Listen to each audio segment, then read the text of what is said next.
Hello and welcome back to the Podium Podcast with your host Veer. And today we are, of course, talking about the Spanish Grand Prix in 2024 with Max Verstappen taking his 61st win at the circuit where he took his first win 60 race wins ago now back in 2016. But in 2024, it was fairly challenging for the Dutchman with Lando Norris in second place, only 2.2 seconds behind him in a very, very quick McLaren. And so let's dive into it with talking about the race itself. So obviously the start was, the start was a very, very interesting one with George Russell, of course, taking the lead of the race, which I thought was quite interesting.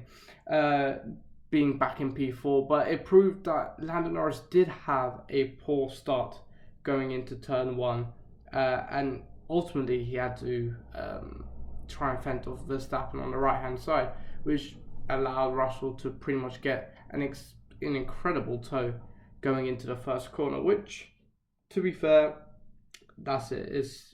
It's a very good move. It's a very tactical move, and I'm pretty sure that the Mercedes team were talking about that before the race, but it proved a move which arguably did kind of screw up Lando's race. Obviously, him being in a very fast McLaren, but even though Russell did take the lead in lap 1 in the first corner, Lando was demoted to third, but it was shortly lived as by lap 3, Max Verstappen looked really, really quick, and with an easy DRS overtake took back the lead of the race.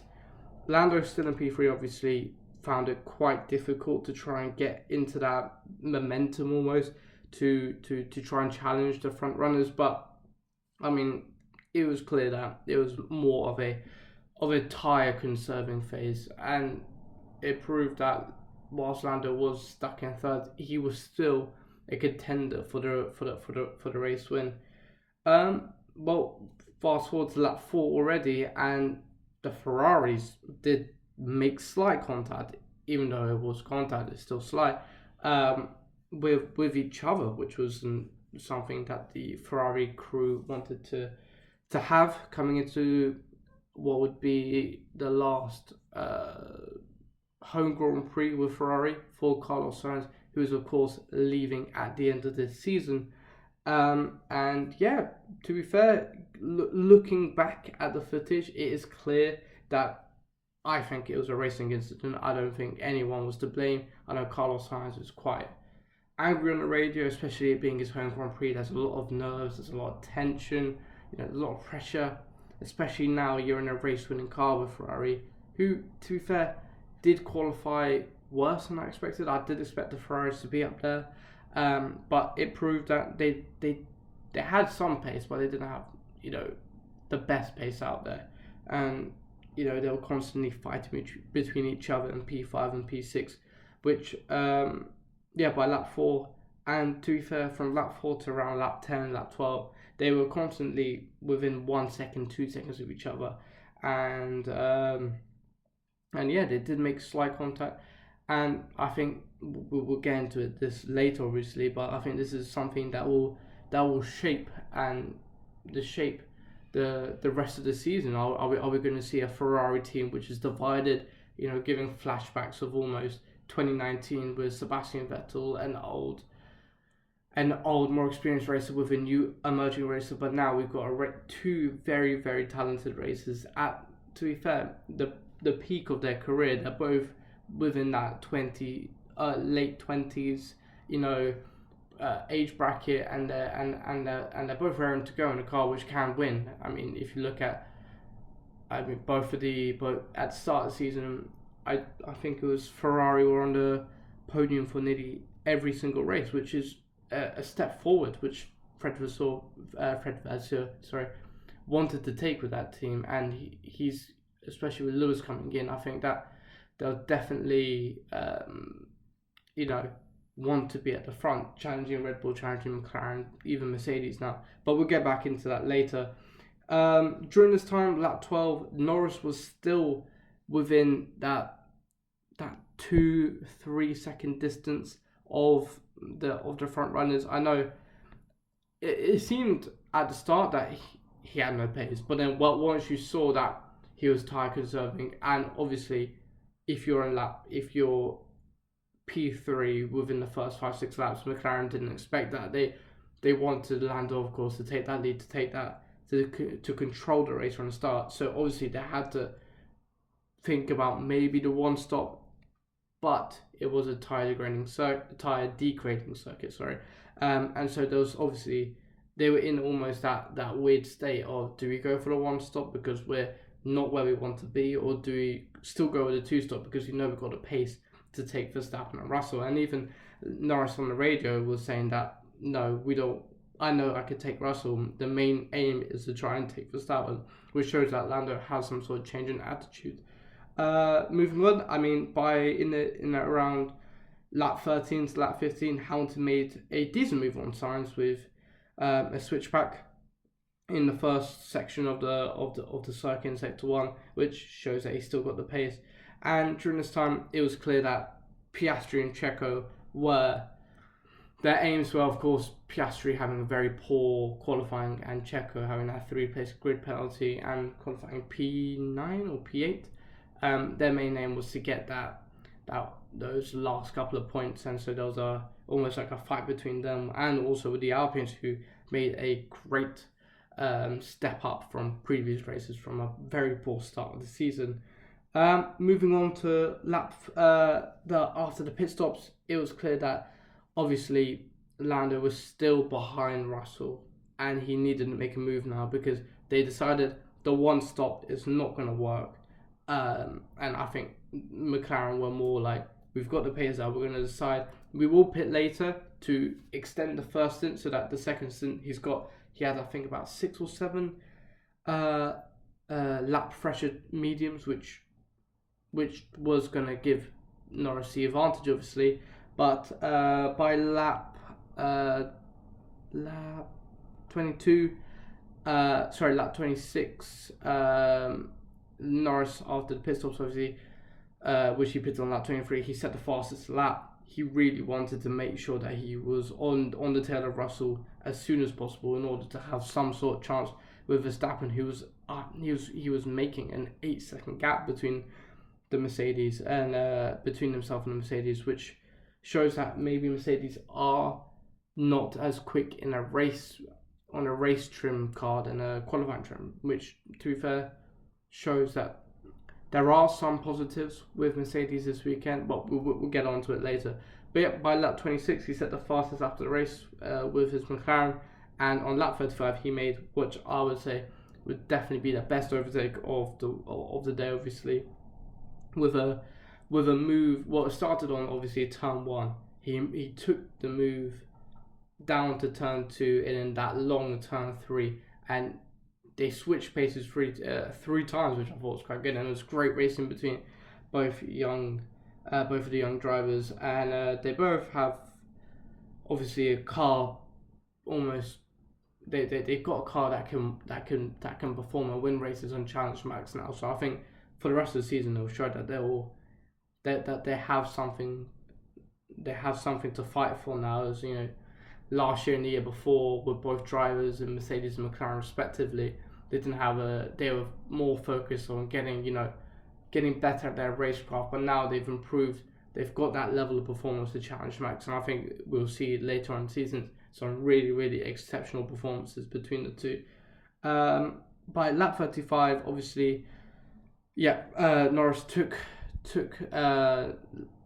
Russell for P2, and it was pretty much now, I think it was 8 seconds between Max and Norris, or P1 and P2, and now it was a straight battle for the lead. And then obviously Lando was slowly but surely closing that gap down. I think by the second stops, it was by nearly 4 seconds, which shows that McLaren in a qualifying trim and a race trim do have the quickest car, and that will show that regardless of what circuit that they're at, McLaren can perform, and which Austrian Red Bull coming up, or the Red Bull Ring and Silverstone coming up, who knows. But Russell then pitted on lap 37, which now allow switching for the hards, whilst his teammate Lewis down in P4, getting past the Ferraris who were having their own squabbles, obviously, which we'll get into later.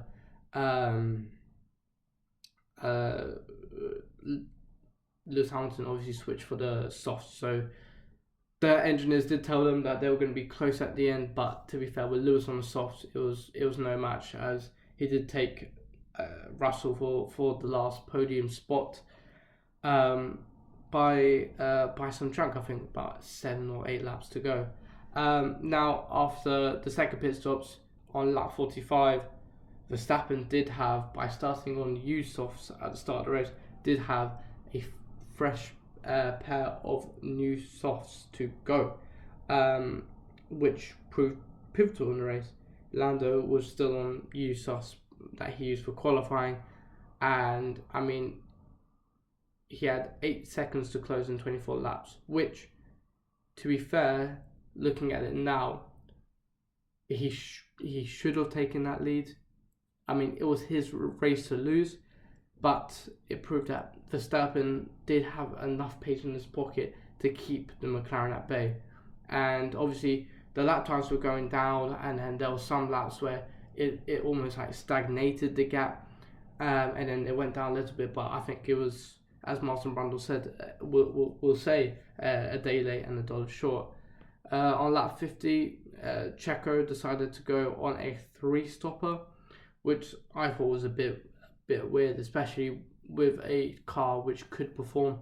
He did have a decent weekend, to be fair. He got out, he kept his nose clean, got out of any trouble, had a straightforward weekend, did make up some places, obviously starting P11, I believe, finishing P8, I think, yes, ahead of the Alpines, which were, I think, his main target. But yeah, I thought the 3-stop was a bit weird. On lap 52, as I was talking about before, Hamilton took over Russell for the last podium spot, and with 16 laps to go, Norris was closing the gaps by 0.2 a lap. But I mean, Verstappen was told by Gianpiero Lambiase, his engineer, to push in all corners, which showed that Verstappen did have to work for this. But he kept it at 5.2 seconds for the majority of the race, end of the race, sorry. And it did go down a bit, the gap, by lap 50-ish. And so yeah, but it proved that they had enough in their pocket. Lap 58, and by the end of the race, Verstappen won his 61st race by 2.2 seconds, and Hamilton taking his first podium of the season in third.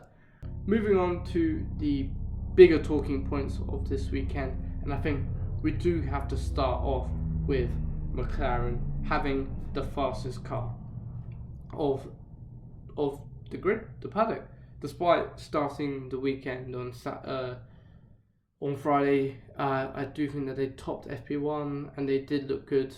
I think that looking at their performance, I mean, in qualifying, taking pole, despite it being 0.02 seconds, it was a superb pole position by Lando Norris. I also do think Piastri had some pace in that car. I know it was completely his fault, and we'll get into this tomorrow with the driver ratings and driver and teams ratings.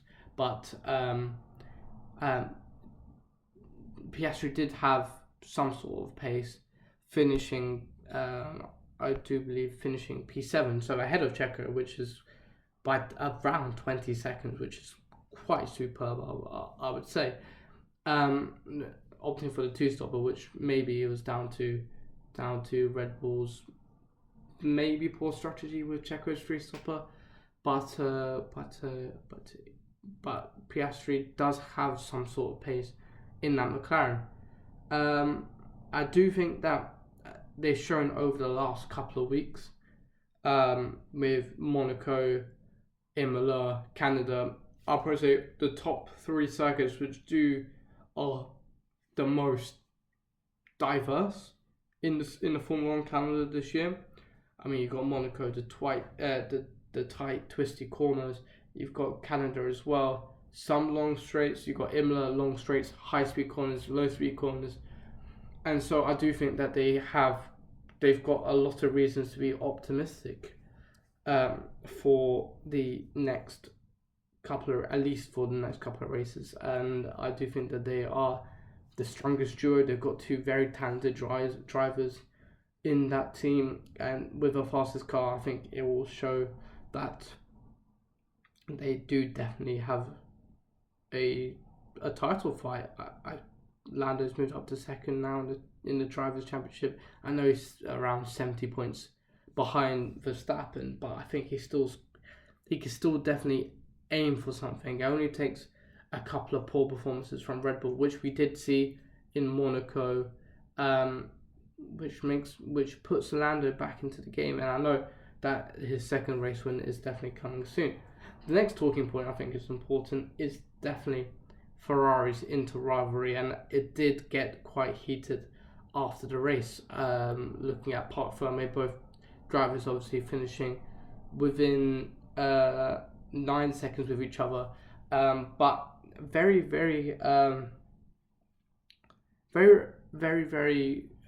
reminiscent of 2019 between the two, 2020 with Vettel and Leclerc, but this time now it's with two drivers which have, I would probably say in any other team they would beat that number one driver. I think Sainz, wherever he goes to, be it Audi, be it Williams, is clear that he will be a number one driver, which I think every good team needs.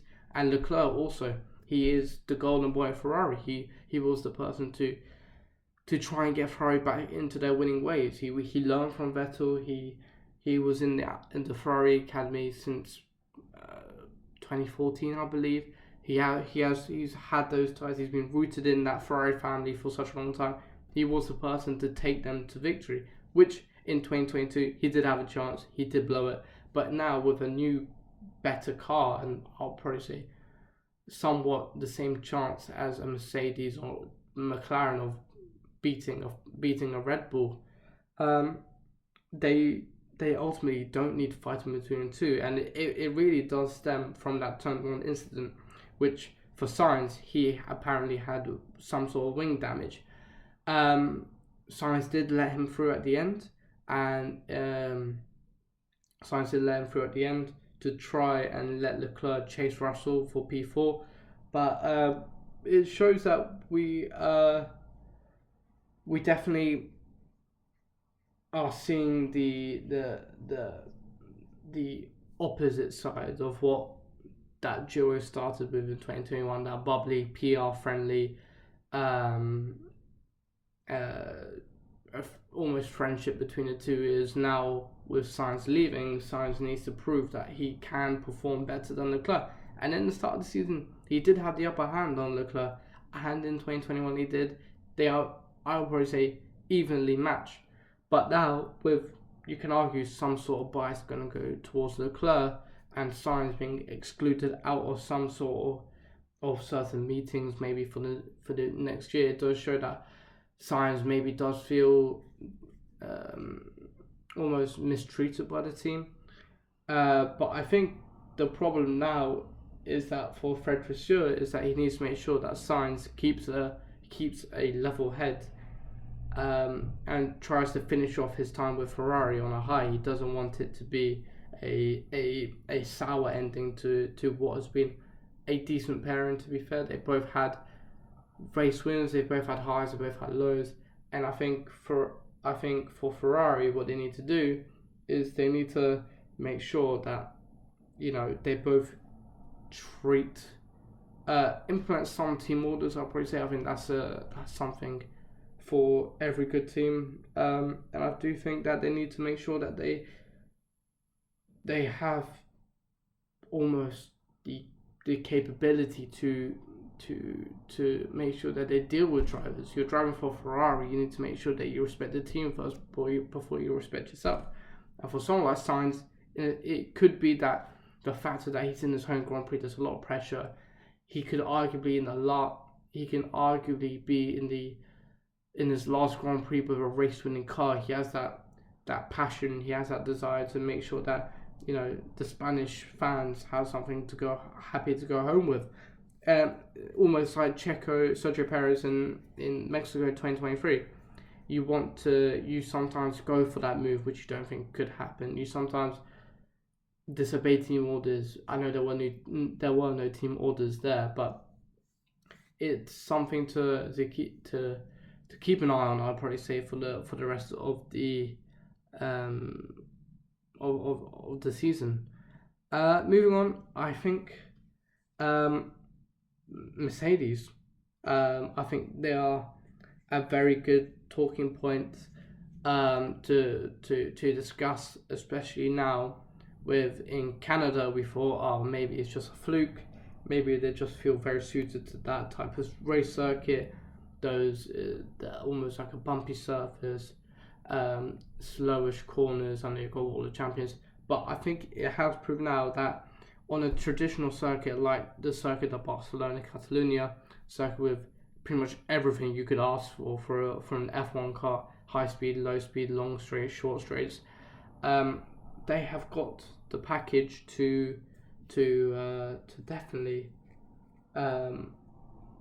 to definitely have a shot at, not, I wouldn't say title fight because I think they're too far behind, but for some race wins definitely.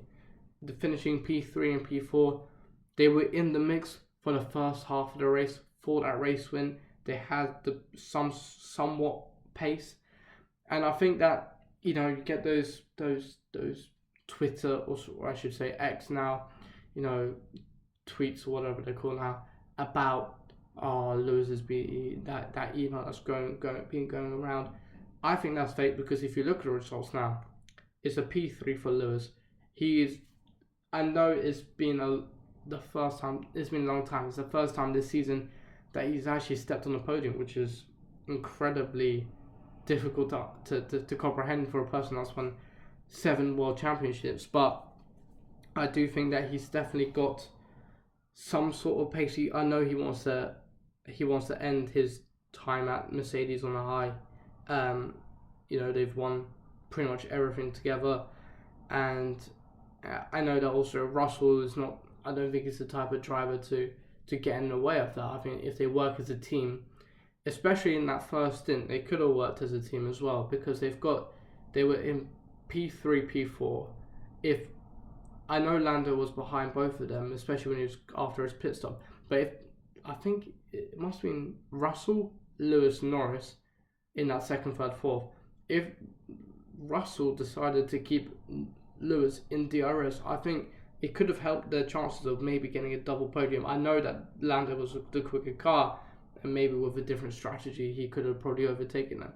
But with DRS, at least it gives them more of an opportunity to get onto the podium. But I think that they've definitely got the race pace for at least the next, until the summer break. On with what you got, Austria, Silverstone, I think Hungary and Belgium.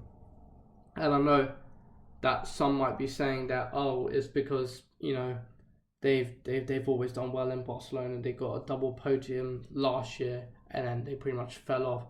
But at the same time, Russell did get pole in Canada, and I think if they need to work together, they need to have calm heads and be cool and collected, which I think Russell still needs to learn. I think Lewis has got that. He's been there, done that with pretty much every scenario you can think of. But with Russell, I mean, we saw it in Canada last time where he was still a bit tense at the front. I mean, he's got one race when he knows how to win, and especially in his Formula 2 days. But he still needs to make sure that he doesn't make any silly errors that will cost him.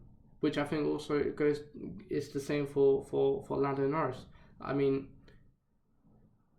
you could argue today that, and I will argue today that, or yes, I should say, that it was his race to win.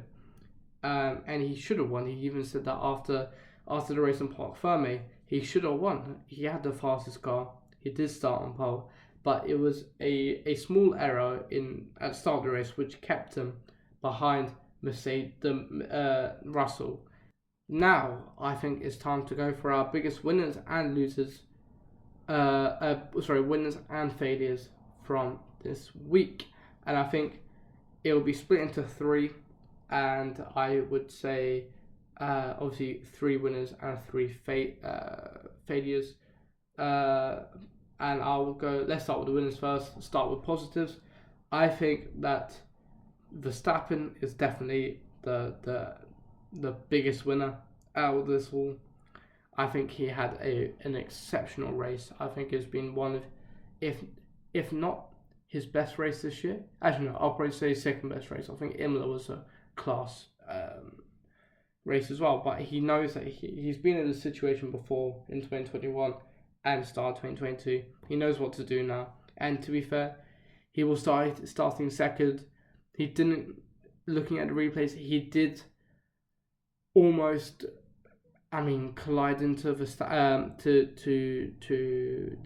two others at the start of the race in turn 1, but he made a smart decision of breaking first on the inside, and that means he had a better chance of getting that run into turn 2 and turn 3, which did play pivotal because he managed to get P2, quickly overtake Russell, and extend that gap between himself and the others. And I think it shows that it's not just the car, that RB20 does have its flaws, which Checo has showed us. And I think that he's definitely got some work to do for at least the next couple of races.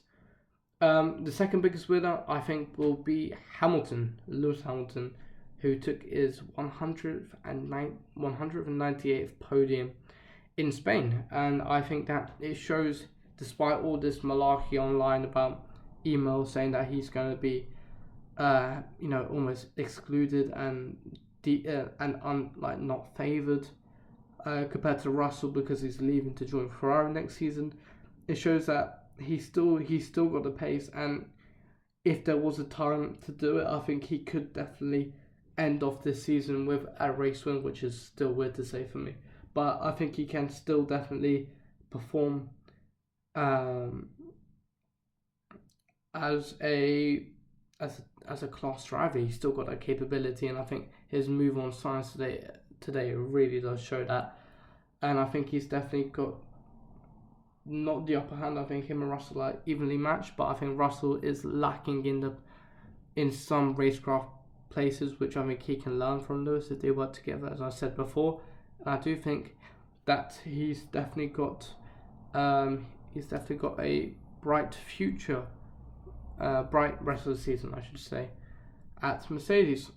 And I'll go for my final winner of the week, and I do have to say the Alpine team, who did have a horrendous start to the season. Worst start, I think, for the team, maybe, scoring no points until, I believe, Miami, yeah. Both gone to Q3 for the first time this season. Both, I know they've had their differences with Ocon and Gasly, with the Monaco incident, and in Canada, Ocon having to give the place back. But they worked together. They got out of each other's hairs, and they managed to finish a solid P9, P10, which I believe puts them in P7 or P8 of the Constructors' Championship. I will check that later. And yeah, I think it was a very, very solid race for both of them. I do think that they've got some upgrades for I believe one of the races before the summer break, and I do think that they've got some sort of hope. P7, yeah, they're on 8 points down. They've overtaken Haas in the constructors, which is a big relief off Bruno Famin's shoulders after such a poor start to the season. And I think they've had a very solid Grand Prix, and obviously with it being a traditional circuit, they've got every reason to be somewhat optimistic for the rest of the year. And let's move on to the biggest failures now of the week. And I think the first one, 100% has to go to the Racing Bulls duo, who finished P15 and P19, one lap behind the leaders. Wow, I really do not know what happened to them. It must have been some sort of almost a nightmare for the RB team, because they looked so strong at the start of the season, and they brought upgrades as well, and they just fell. They couldn't get out Q1, and they just look for a team that's been scoring a lot of points. I think more points than they had last season. It was a very surprisingly poor weekend for them, and they said that they bought 7 different parts for the body, the chassis of the RB, in order to obviously improve and not making it worse. But yeah, it was very very shocking for them, and now they've had their lows last season, and I can only imagine it's going to be the same for them, because it must leave that Faenza team properly baffled, because Ricciardo qualified P5 2 weeks ago, and now he's down in Q1. He can't get out in Q1, and same with Tsunoda down in P19. So they've definitely got their work cut out for them in the next couple of weeks. And the problem with Austria now being a sprint weekend is that they don't have enough time to really understand the car. But that's racing, that's Formula 1, and I do hope that they're back up, because at this rate, if Alpine looks strong, which they do, I mean, for that, and Aston Martin looks somewhat strong. I know they had a bit of a wishy-washy race this weekend, but I mean, that P6 is looking a bit shaky now, and so they definitely need to get on top of their problems. My second failure of the week, I'm going to have to go for Lando Norris, who has unfortunately lived up to his name as I'm not going to say a bottle job, but a person that doesn't take their chances well. He started first, finished second, got a poor start off the line, found it hard, in that first stint to try and overtake Russell. I still don't know why he didn't overtake Russell. I thought he should have, because I thought it would definitely at least help him.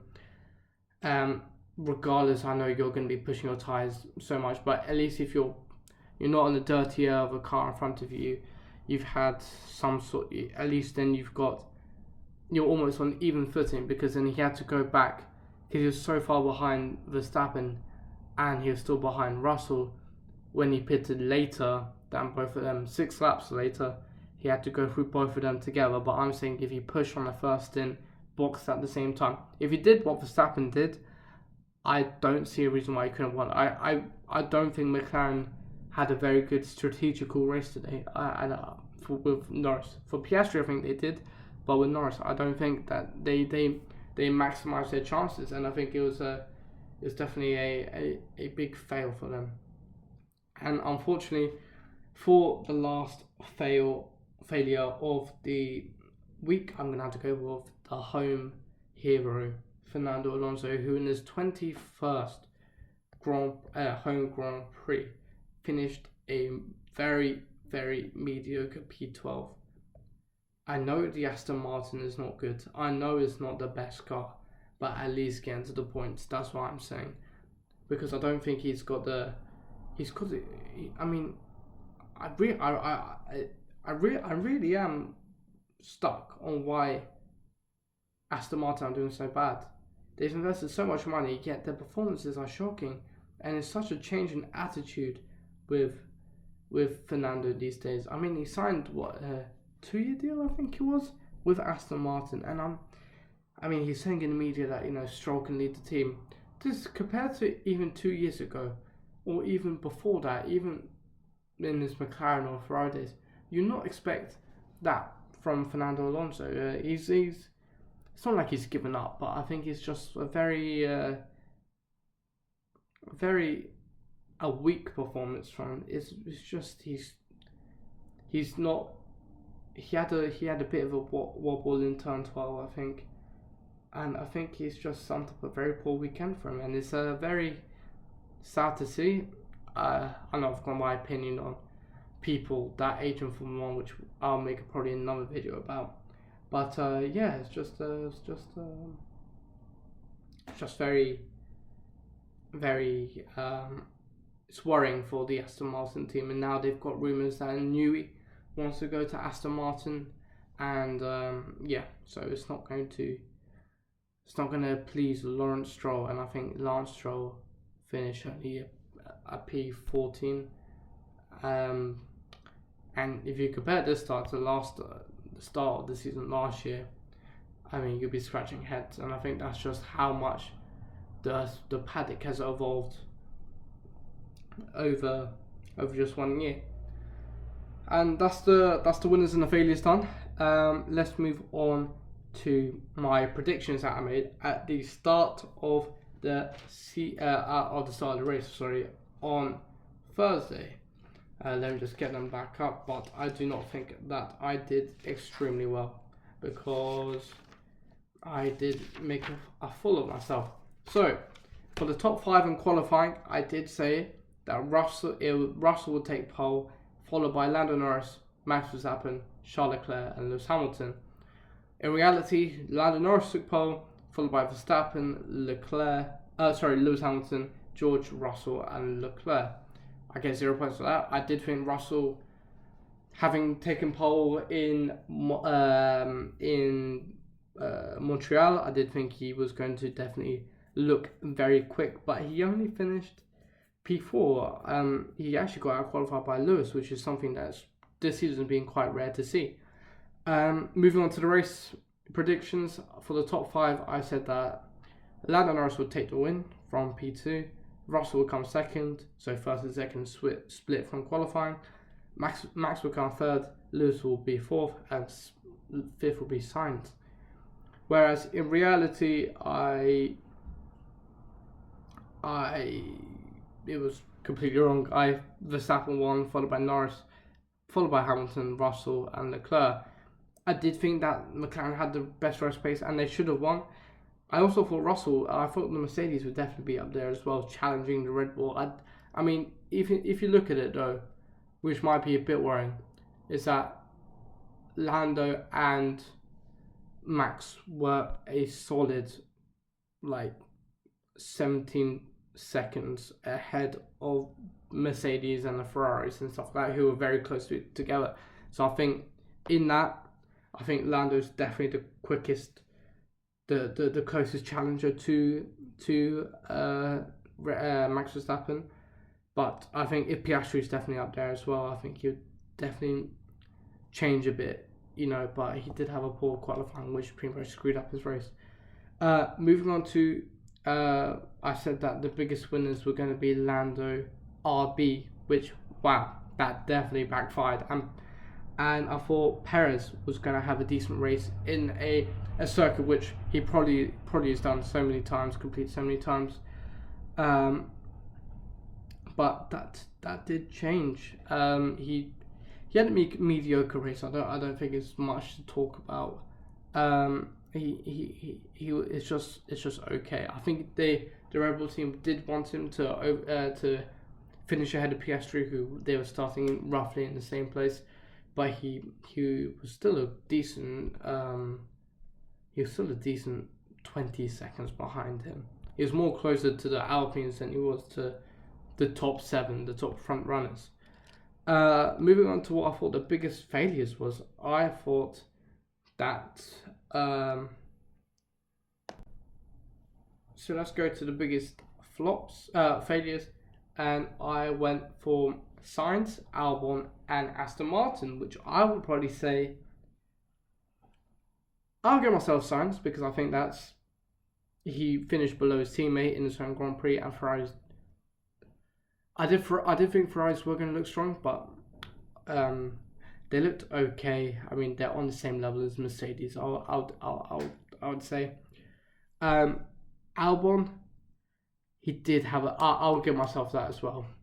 So that's 2 points already, because he did have that that wobble on in the final part of the Grand Prix, and he was very angry to his engineer as well. He was saying like, "Don't tell me it's going to be all right," after I just spun, and it's pretty much summed up a very, very shocking weekend for the Williams team. Very, very poor actually. I think they finished both plumb last, and also there were no DNS or yellow flags or safety cars or virtual safety cars for this race. And I also said Aston Martin, which, I mean, having scored some decent points in Canada, I won't give me that, because it was actually no. I will. Oh, should I? I think Aston Martin was a flop. So that's 3 points. Then obviously predicting the top 5 on lap 33. Obviously the middle of the race, that's what we do on the Podium Podcast. I predicted Russell to be leading, to Max, to Lewis, to Sainz, to Lando. Whereas in reality it was Verstappen, Russell, Norris, Hamilton, Sainz. So 0 points there. I was obviously after the pit stops, and Russell hadn't pitted yet. So that's 0 points there. So I finished the predictions with 3 points from the 2024 Spanish Grand Prix. Now I think it's a good time to look at the championship standings, constructor, and of course drivers. Let's start with the drivers first, and I think the first one is obviously Lando Norris overtaking Charles Leclerc in the championship by only 2 points, but I think Lando Norris is definitely the front runner to be challenging Verstappen, and I think going into Austria and Silverstone, where he looked, I think he got a P4 last season in Austria, even in a slightly poor car, because they had the upgrade in for Silverstone, where he then finished on P2, I think. So I do think he's the strongest contender to win in both of those races. Also, I think the Sainz gap to Perez has got bigger. I think it was only 1 point now. It's about 7 points. Checo's got a lot of work to do now, looking at the driver standings, because he's still got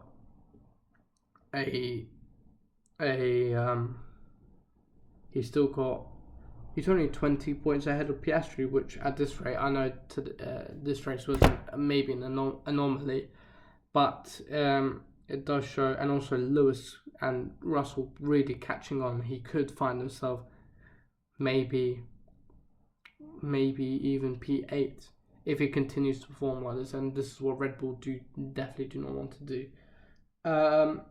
I'll probably say the Pierre Gasly and Esteban Ocon, obviously both scoring some decent points in P9 and P10, like in Canada. Solid performance from both of them, finishing 5th and 3rd. Having now 5 points for Gasly and 3 points for Ocon in 15th and 16th. I mean, to be fair, if they continue this, then they've definitely got a chance at maybe P10 with Tsunoda, because only Tsunoda, Stroll, Ricciardo, Behrman, and Hülkenberg are ahead of them, which at this rate, Alpine look like the biggest and the best of the almost like the Formula B. And obviously this means also that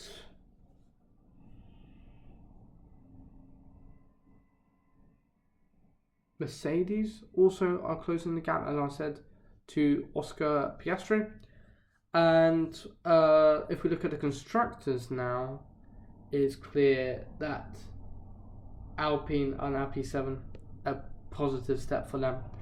That trying to secure maybe a P6, possibly a P5.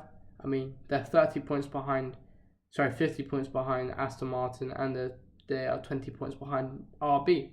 And at this rate, as I said before, they do look like they could definitely do some damage to both of those margins. Also, RB did have a poor weekend no point scores for both of them, having a double penalty for both their drivers, which was a very, very unfortunate end to a lackluster Grand Prix for the American outfit. And that's pretty much. Oh no, and of course we're gonna have to rate the 2024 Spanish Grand Prix, and I'm gonna rate it a solid 7 out of 10. I think it was a decent race. Strategy wise, it did prove to be good, with Lando obviously trying to extend that first stint. Did have some great overtaking as well for a Grand Prix at the Circuit de Catalunya in Barcelona. I think it also shows that now it's not just about the track, about overtaking. I think the racing now has proved to be a good wherever we go. And I think definitely something like the Red Bull Ring, overtaking is going to be so much there. It's going to be so much, different variables as well. So I think that despite no safety cars or no any other things throwing the race into jeopardy, I think it was a solid 7 out of 10. I think we had 3 different leaders on the Grand Prix as well, which compared to last year's Grand Prix where Max dominated from start to finish, it's a good step for Formula 1. And so yeah, solid 7 out of 10. That's going to wrap up the 2024 Spanish Grand Prix. Make sure to follow us on X with the Twitter, the X handle being the Podium Blog F1. And also making sure to read our great articles online at thepodiumblog.com. Make sure that you stick around for tomorrow for the driver and teams ratings. And thank you for listening or watching, and goodbye.